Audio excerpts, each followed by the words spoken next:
So what's up? Got a kind of a format change up. So hopefully this will be a little bit more professional looking. It's kind of the goal that I'm going for. So I'm going to talk today about Qualcomm's lawsuit against Apple and what it's about. Kind of a little bit of history, a little bit of mashed potato, a little bit of everything. So without further ado, hope you enjoy this. Hope you have a great weekend on this July weekend. All right. So, Qualcomm's inventions are at the heart of every iPhone and extend well beyond the modem technologies or cellular standards. The patents we are asserting represent six important technologies out of a portfolio of thousands, and each is vital to iPhone functions. Apple continues to use Qualcomm technology while refusing to pay for it. These are the six patents which they're referring to. They go from anywhere from extending battery life, flashless boot, internet connecting. It's basically performance enhancing you know uh, hardware and software. So it's the thing that Qualcomm does. I don't know how many people are really familiar with Qualcomm, but yeah, Qualcomm is a huge company. Here's one of the things that I think that people kind of get confused on, or there might be some kind of confusion on, uh, just concerning it.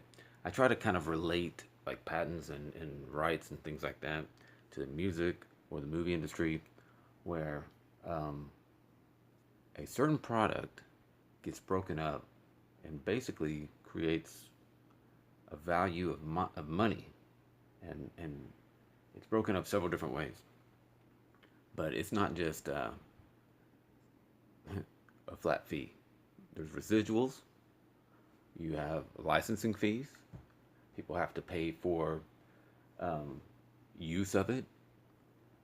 There is fair use, okay, but you do have to understand that anything that's copywritten, licensed, or anything like that is owned.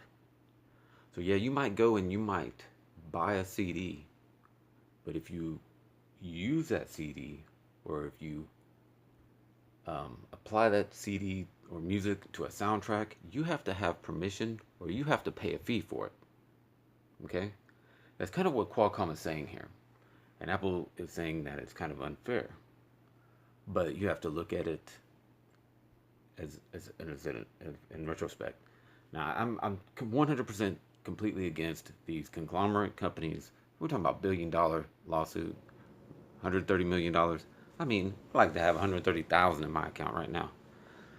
So it's a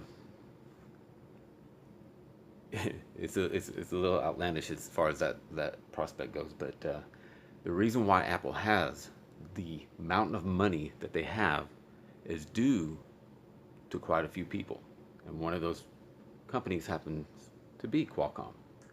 So in retrospect, you kind of got to look at it in that kind of terms about licensing and product. You know, So a spokesperson said, without an agreed upon rate to determine how much is owed, we have suspended payments until the correct amount can be determined by the court. That's what an Apple spokesperson said. I can't stand it when these conglomerate companies can't just sit down and figure something out. It's kind of almost bizarre to me. Kind of like the Sony Nintendo thing, kind of a little bit. Um, but it is what it is. It's business. Somebody sets a price. If you don't want it, move on. Figure some way around it. Okay? Um, However, on a Tuesday conference call, Apple CEO Tim Cook appeared confident that an injunction against Apple on the basis of iPhone imports wouldn't stand because, as he put it, Qualcomm never issued fair terms to the iPhone maker that are required for patent licenses. So Qualcomm is basically saying, they're making a report saying that they're in infringement and can't trade. Not in U.S., because our patents are bound here. Apple's a little upset by that, and I can understand why. You know, Qualcomm has not made such an offer to Apple, Cook said. I don't believe anyone's going to decide to enjoin the iPhone based on that. There's plenty of case law around the subject, but we shall see. Yeah, and I think it is interesting, and we will definitely see. I would say that if you are holding a smartphone, more than likely you have a Qualcomm processor in it. It's a Snapdragon, more than likely. It's one of the most used out there right at this point. Just a little bit of history for Qualcomm. Um, I don't know how many people would recognize this picture right here, but um, this is something that is used by many companies. It is a it is a staple in the trucking industry. It's a communication tool for people that are in Wyoming that need to, discuss loads with their company that might be based in California or wherever. This is all stuff that Qualcomm has utilized, created, and marketed to a very good degree. Qualcomm is based on invention. They're inventors, and one of the things I like about it is they're a quiet company. They really are. I mean, and I never heard of them until I started driving a truck, and I had a Qualcomm in there, and we thought, well, Qualcomm, what's that? And then I saw a sticker on my phone saying Qualcomm, and it just if you really look into the company, it's really amazing. The invention and the creativity that goes into a lot of their things. You look at Apple.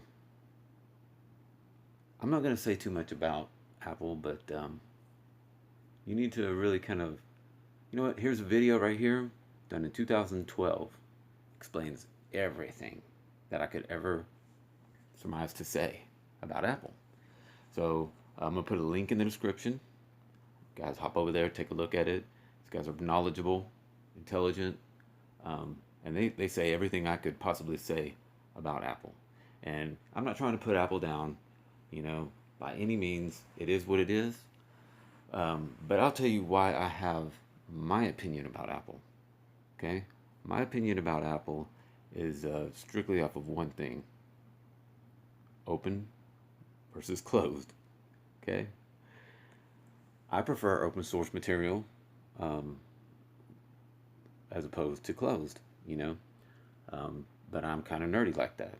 Some people need to have their infrastructure in place and told exactly what it can do and what it can't do. And if you violate, you're in trouble. It's all you. I like to buy something. If I want to modify it, hey, if I mess it up, if I drop it, that's my fault. A lot of people are opposed or in opposition to open source because they think it's an inferior and less secure system. Okay, that Apple's a superiorly secure, means of protecting yourself. Let me remind you. Okay, this was released by WikiLeaks. Okay, it's not that safe. It's not that secure. Okay, go to WikiLeaks, look up dark matter. You'll find out for yourself. And the other thing is that I don't want to try to get into a conspiracy thing on this one, but it's so hard not to. Remember whenever they had that cell phone of that terrorist, and nobody could crack it open, and the government was trying to find somebody that could open. They tried to get Apple to concede to it, and Apple was like, "No, it's too secure." Man, they already had that. What was up with that? I mean, that was a side note. Sorry, but yeah, it's not that secure, really. Come on now. So as for me, Android's always going to win out over Apple. And with this move going into play, who knows what the future of Apple will hold? Okay, you take a company like Apple who really has just amassed ideas and solidified them without invention. I mean, smart is what they are. They're really smart. They created a recipe out of things that were there. And I think it'll be very interesting to see what they're going to do without one of their secret recipes. I mean, yes, there are other, chip manufacturers and all of that, but let's just say that it'll be very interesting. But that's kind of like it's a little bit of an explanation. Probably one of the worst ones on the internet. I'm going to go for the prize. And I don't know, hopefully this video is decent. I'm using this new software with different sequencing techniques on it. So it's the first one I've utilized the software on. So hopefully it's not too unbearable. I'm working on it, man. Cut me some slack, my nice subscribers. But yeah. As always, hopefully you guys have a good one. And maybe I will have to try to do some research on that whole Apple phone thing. Why did the government do that? That is kind of a, and I'm gonna pop 2 videos out here probably maybe later this evening. I probably won't utilize this software because man, it's an arduous task. So I hope that maybe you learned something or you enjoyed it. If you have any feedback, whether it be positive or negative, I'll take it. I mean, without any negative input, I can't have a positive result. So if you got something positive or negative to say, hey, just let me know. Give me a direction to go in. And as always, have a great weekend and take care of yourselves.